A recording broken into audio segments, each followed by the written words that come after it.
revient tout de suite à la chronique habituelle du jeudi. Générique, c'est parti.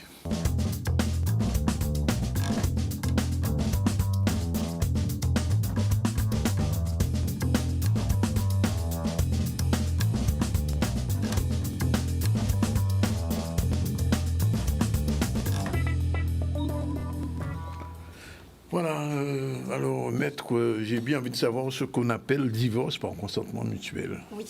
Alors le divorce par consentement mutuel, c'est quoi?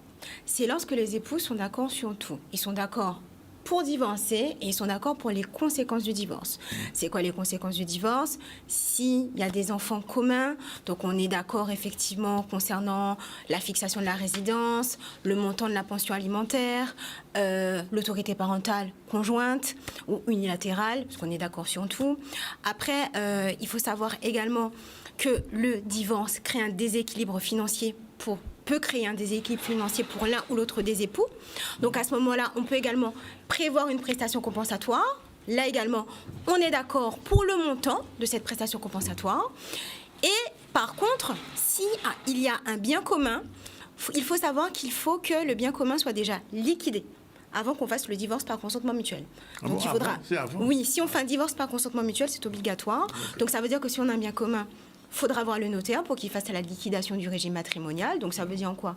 Soit effectivement, on peut faire une convention d'indivision. Donc ça veut dire que pour le moment, le bien reste en l'état. On décide pendant une durée peut-être de 5 ans maximum que la situation reste comme elle est. Ou l'un des époux peut racheter les parts de l'autre époux. Ou encore, on peut décider de vendre le bien. Mais en attendant, cette question, elle a déjà été réglée avant de procéder au divorce par consentement mutuel. Mais on a nécessairement besoin d'un avocat pour ça?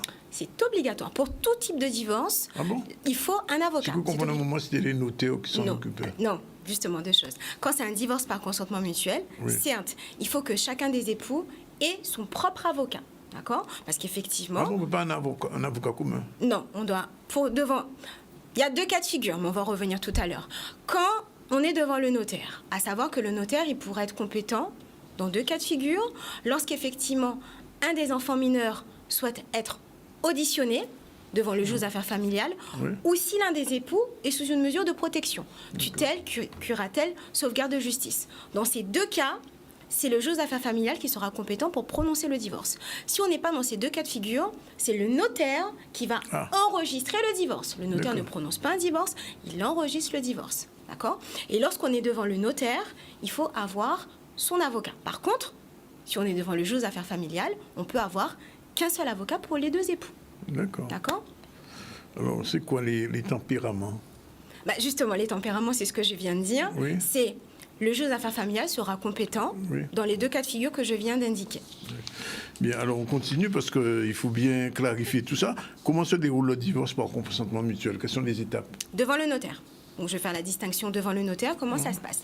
Donc, comme je l'ai indiqué, chacun des époux a son propre avocat. Donc, ensuite, ça sera des correspondances entre avocats. Donc, on va déterminer est-ce qu'on est bien d'accord sur tout. C'est pour ça qu'il est nécessaire d'avoir chacun son avocat, parce qu'on va vérifier est-ce que l'époux est bien d'accord pour le divorce par consentement mutuel. Parce que des fois, un époux peut venir nous voir pour nous dire oui, je suis d'accord pour le divorce par consentement mutuel.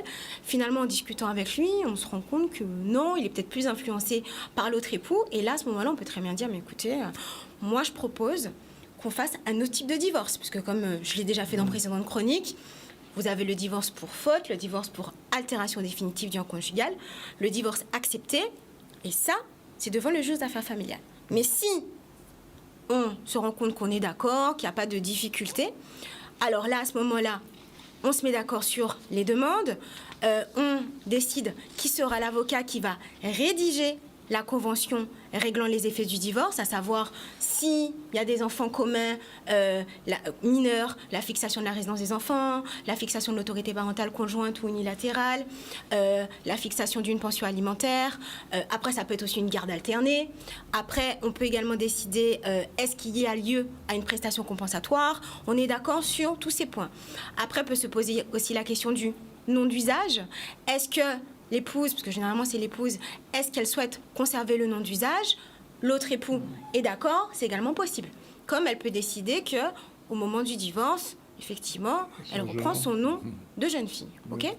Ensuite, Une fois qu'on est d'accord sur tous ces points et que la convention est rédigée, on doit l'envoyer par courrier recommandé à nos clients.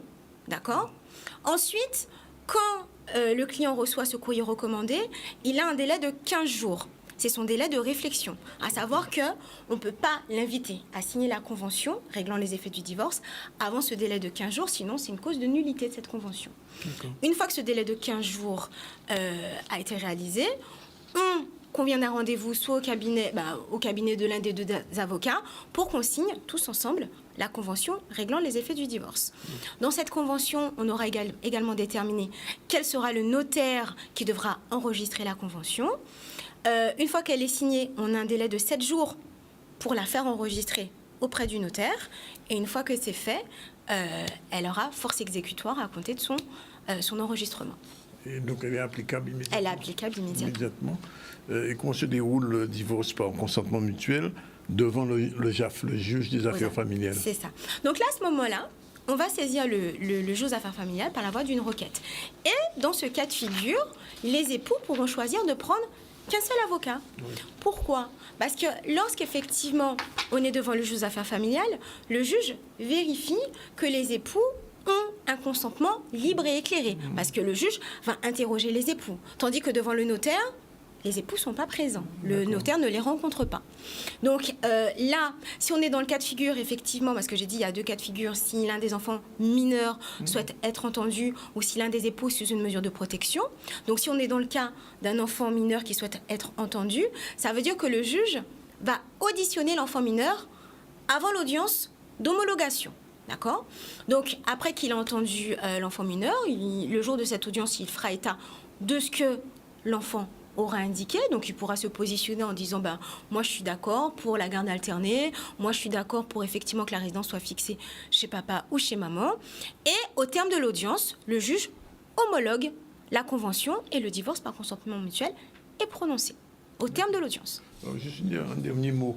Il y a le divorce par consentement mutuel et le divorce par non-consentement, comment on l'appelle? Non, en fait, on a le divorce par consentement mutuel et après il y a 3 autres types de divorce. Vous avez le divorce pour altération définitive du lien conjugal. Donc, dans ce cas, faut justifier que les époux ont cessé toute vie commune depuis au moins 1 an. Après, on a le divorce accepté. Donc, ça veut dire que les époux disent oui, on est d'accord pour divorcer, mais on n'est pas forcément d'accord sur les conséquences du divorce. Donc, c'est tous les points que je viens d'aborder. Et on a le divorce pour faute. Donc, ça veut dire qu'il faut prouver que l'un des époux a commis un manquement à une des obligations du mariage. Et dans ces 3 cas de figure, ça sera devant le juge des affaires familiales. Donc, on reviendra sur les 2 autres cas. Les 3 autres cas. Les 3 autres cas. Merci en tout cas pour ces informations. Si je veux divorcer, c'est ce qu'il faut faire maintenant. Oui. Bon.